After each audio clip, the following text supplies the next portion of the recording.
Bon matin tout le monde, bienvenue dans On Jase de chasse de pêche de plein air avec moi-même, Steph Monette. À 4h30 ce matin, nous étions sur la route pour nous rendre à la maison. Pourquoi qu'on fait ça? C'est un gros week-end, ce week-end, parce que c'est l'ouverture de la chasse à l'ours, c'est l'ouverture de la pêche au doré.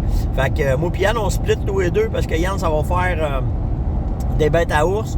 Moi, de mon côté, j'ai malheureusement des munitions à essayer et avoir la performance et à ajuster. Donc, Yann va aller faire la job plate de faire des bêtes d'ours, tu sais comment c'est.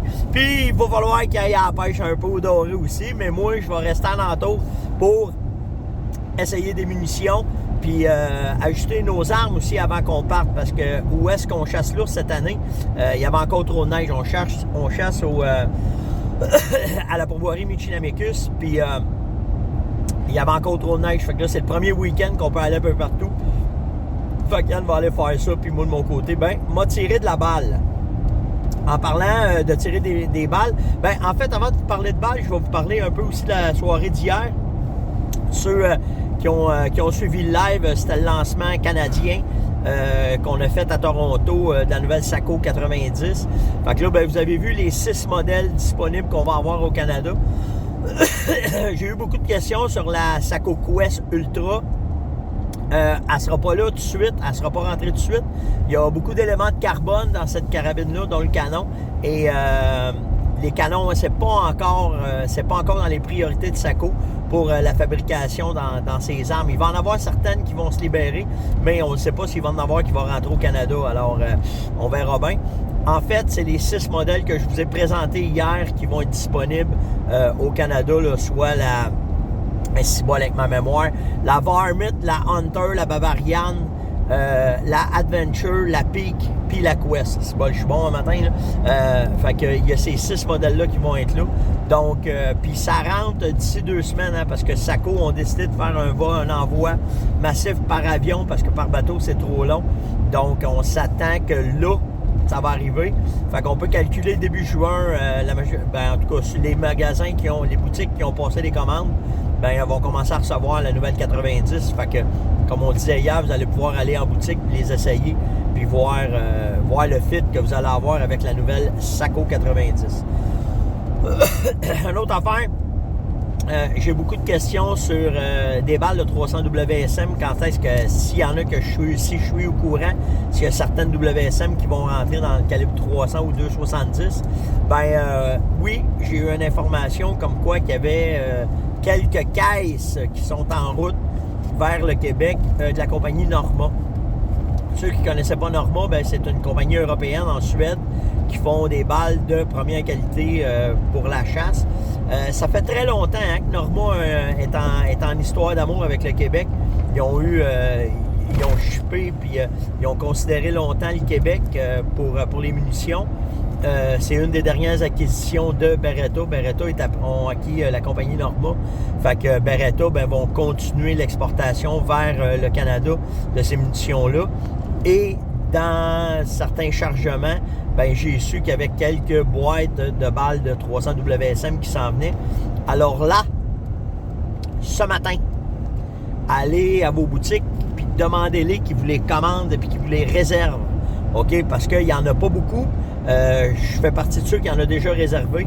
Donc, attendez pas. Puis ceux qui ont des 300 WSM, puis ceux qui ont d'autres calibres, pas faciles à trouver non plus, allez-y parce que Norma va rentrer ces calibres-là. Tu sais, Norma, c'est une compagnie spécialisée en munitions. Donc, pour eux autres, de produire des munitions qui sont en demande, ça fait partie de leur mandat. Donc, ça s'en vient. Il faut juste être patient, ça s'en vient. Mais là, commencez à les demander. Attendez pas, là. Attendez pas de dire, on va voir qu'est-ce qui va arriver. Non, si vous allez chez Sale, la Tulipe, Dante, Dan Chasse, Ecotone, Pro Nature, nommez-les toutes, le Canadian Tire. Allez voir, puis dites-leur, hey, il y a de la Norma qui s'en vient dans tel calibre, ça a l'air, j'aimerais ça en avoir. Puis, parce qu'ils ont la force de Norma. Pourquoi faire que Norma a tout le temps eu une appartenance bien particulière au Québec? C'est que Norma en Suède, c'est le même habitat que nous autres. Ils chassent le même gibier que nous autres. Donc, des boulets adaptés pour l'orignal, le chevreuil, ils savent très très bien c'est quoi. En fait, ils ont 3 spécialités, le chevreuil, l'orignal, puis le Dangerous Game. OK, le Cape Buffalo, tout ce qui se fait en Afrique, ces affaires-là. Donc, c'est intéressant de savoir que Beretta a fait acquisition de Norma, puis que Norma, ben, fait partie des gros plans du Québec pour envoyer des munitions. Donc, vous l'aurez entendu dans On Jase, mais dites-les, allez voir vos boutiques, puis dites-leur, hey, on a entendu Monette un matin parler de ça, puis t'en as-tu commandé, comment est-ce que c'est, puis là, ben, ça va donner de la job à Luc puis à Manon, puis c'est bien correct, là. Il n'y a pas de problème avec ça, c'est sûr, ça fait partie de ça, il faut que ça passe, faut que... Ma job, c'est de vous transmettre l'information pour que vous puissiez avoir ce que vous avez besoin.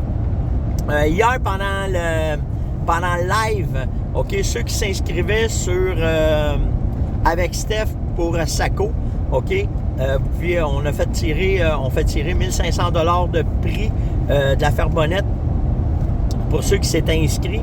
Alors ce matin, moi, Yann, on a sorti les gagnants, OK? Donc pour le 099, le 098, de toute façon, vous allez recevoir les courriels, inquiétez-vous pas, là. Les gagnants sont Maxime Michaud, Francis Courchaine, Jean-Marc Langlois, Jean Moreau, Olivier Baudouin-Dufour, Alain Polac, Kevin Lévesque et Richard Pelletier pour les ensembles de Saline. Puis pour les ensembles 139, 140 qui sont des ensembles de chasse à l'orignal et au chevreuil. Parfait, vous avez le choix, là. OK, quand on va vous parler, là, vous avez le choix, là, si vous voulez le chevreuil et l'orignal, on va vous l'envoyer. C'est Daniel Dubord, Martin Rousseau, puis Jean-François Gagnon. Donc, félicitations à tout le monde qui ont participé au concours. Vous allez aussi recevoir des informations concernant Saco, là, de tout ce qui s'en vient, puis aussi sur les munitions. Donc, on va s'occuper, quand vous faites des demandes bien spécifiques comme ça, pour les armes, pour les munitions, bien, on va vous envoyer des courriels, puis on va vous envoyer les informations de ça. Donc, ça, c'est fait. Mortalité de malades cette année au Wyoming avec l'hiver qu'il y avait eu. Puis là, les chiffres sortent parce que la neige est après tomber, est après fondre. 75% du troupeau de Pronghorn du Wyoming sont morts. Alors, la neige a été vraiment dévastatrice cette année concernant le Pronghorn là-bas. Puis, sont sensibles comme le cerf de Virginie. Hein? Quand il y a beaucoup de neige, ça marche pas. Puis même plus.